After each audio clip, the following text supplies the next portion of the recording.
Bienvenue, mesdames et messieurs, dans l'invité du jour. 8 mai 2019, l'Assemblée nationale togolaise adopte un projet de réforme constitutionnelle. Elle est présentée par la mouvance présidentielle comme une avancée démocratique, mais aussitôt rejetée par l'opposition extra-parlementaire qui promet se battre contre cette réforme. Alors, quelles en sont les grandes innovations? Nous recevons pour en parler M. Christian Trimois. Il est le ministre togolais des droits de l'homme, chargé des relations avec les institutions de la République. Il est notre invité du jour. Monsieur le ministre, bienvenue. Merci. Et merci d'avoir accepté notre invitation.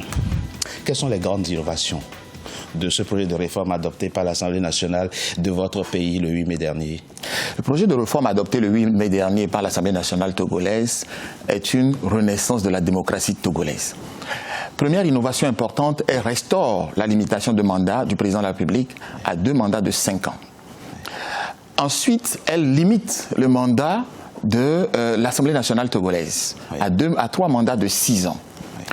C'est une innovation majeure et qui est quasiment inédite. Précisément par rapport au point sur la limitation du nombre de mandats présidentiels, ce n'est pas ce que voulait l'opposition, en l'occurrence ce qui est convenu aujourd'hui, ce qu'il est aujourd'hui convenu d'appeler l'opposition extra-parlementaire. L'opposition voulait qu'on précise soit le retour à la Constitution de 92 ou plutôt qu'on précise dans le texte en aucun cas nul ne peut faire plus de 2 mandats.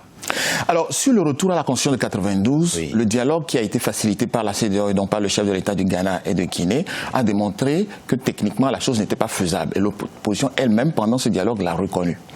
Ensuite, sur la mention dans aucun cas. La rédaction s'est inspirée d'abord de la proposition de la Commission Vérité, Justice et Réconciliation qui, dans sa formulation de l'article 59, avait estimé déjà que la mention en aucun cas n'était pas d'une utilité et l'avait supprimée. Donc ce n'est pas le gouvernement qui a supprimé la mention, c'est venu de la proposition qui se trouve à la recommandation numéro 5 de la Commission Justice, Vérité et Réconciliation du Togo. Puis cette version a été mixée avec celle de l'expert de la CEDEAO qui lui a proposé, le constitutionnaliste absolument, qui lui avait proposé entre autres que la disposition limitant le mandat du président de la République ne soit plus révisable du tout. Or, l'Assemblée nationale a considéré que le défaut, la discussion qui avait lieu sur la réforme de 2002 supprimant, ce n'était pas la question de la légalité ou la possibilité de modifier, mais c'était la question de la légitimité. Et donc, à partir de ce moment, il a été proposé de maintenir certes une légalité dans la possibilité de modifier l'article 59 à l'avenir, mais en la doublant d'une légitimité, c'est-à-dire une consultation populaire. C'est pour ça que l'Assemblée nationale a proposé que ce soit le référendum, par référendum que ces dispositions puissent être modifiées. Au-delà, justement. Ça veut dire qu'à l'avenir, aucun Parlement ne pourra modifier cette disposition.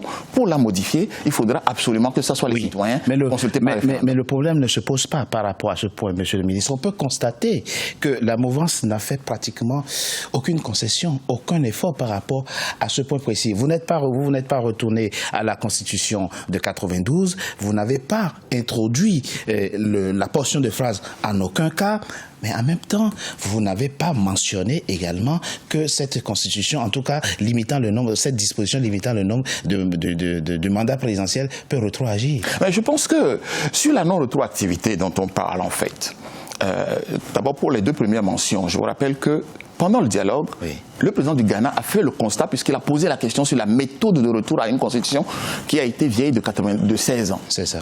Et l'opposition a proposé simplement qu'une commission technique réfléchisse à la chose. Donc ils n'avaient pas eux-mêmes une méthodologie pour faire retourner à une vieille constitution. Et donc ce débat a été clos pendant le dialogue. Ensuite, sur la question que vous évoquez concernant la non-rétroactivité, sur la non-rétroactivité, le message que le Parlement a voulu faire en disant nous sommes aujourd'hui au début d'une renaissance, et je l'ai dit au début de notre entretien. Et au moment de la Renaissance, il est fondamental que tous les Togolais qui aspirent à diriger le Togo puissent, dans toute égalité, aller à la compétition électorale. Y compris ceux qui l'ont déjà dirigé. Absolument. C'est-à-dire que nous sommes aujourd'hui dans une nouvelle démocratie qui se restaure. Il est nécessaire de rétablir l'égalité de tous les citoyens devant la compétition électorale aux plus hautes fonctions. Voilà la logique qui a présidé à cette disposition. Mais je vous rappelle aussi que le Parlement togolais a souhaité solder un débat qui a bloqué les réformes depuis plus d'une dizaine d'années. C'est le point qui a fait rejeter la réforme en 2014. C'est le point qui a bloqué les discussions depuis 2006. Mais il est long. Et donc, le Parlement, en sautant ce pas qualitatif, quantitatif, en faisant ce pas qualitatif, a permis aujourd'hui à notre pays de repartir sur des bases. Parce que n'oublions pas que pendant tout ce débat, le mandat présidentiel était toujours illimité. Monsieur le ministre, il n'y a pas beaucoup de Togolais qui ont déjà dirigé le Togo. Il n'y a qu'un seul individu qui peut être vu aujourd'hui comme pouvant jouir à l'avenir du statut d'ancien chef d'État. Il s'appelle le président Faure Gnassingbé. On peut dire que cette réforme, au fond, va à l'avantage d'un individu, mais on sait aussi qu'une réforme constitutionnelle ne doit pas avoir pour intérêt de satisfaire un individu, mais la volonté générale. Alors j'aimerais vous détromper sur ce point.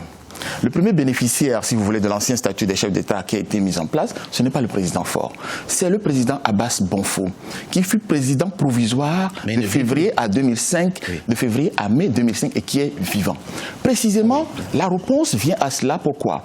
Parce qu'on ignore souvent que le Togo a son ancien président qui est vivant pour la simple raison que ce statut n'avait pas été organisé et que M. Abbas Bonfo, ayant assumé des fonctions d'ancien président de l'Assemblée nationale, est toujours traité comme un ancien président de l'Assemblée nationale. Aujourd'hui, le Togo a son premier sénateur, son premier ancien président qui prendra le statut officiellement très bientôt. Un autre point, monsieur le ministre, c'est la question de l'impunité.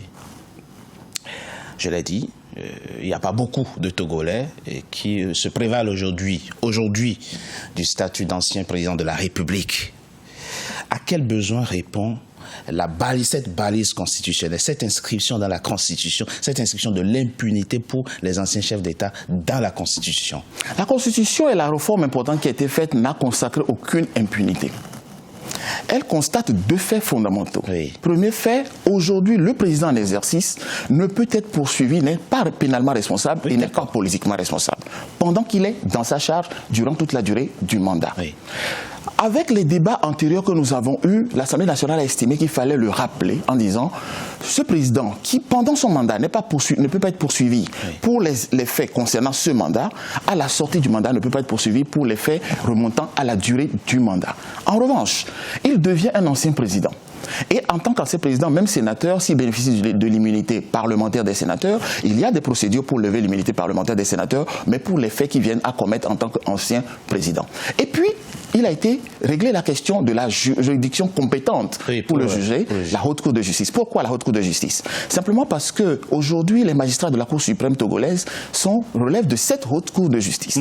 Ensuite, les chefs traditionnels au Togo ont un privilège de juridiction, ils ne peuvent être jugés que par la Cour suprême du Togo.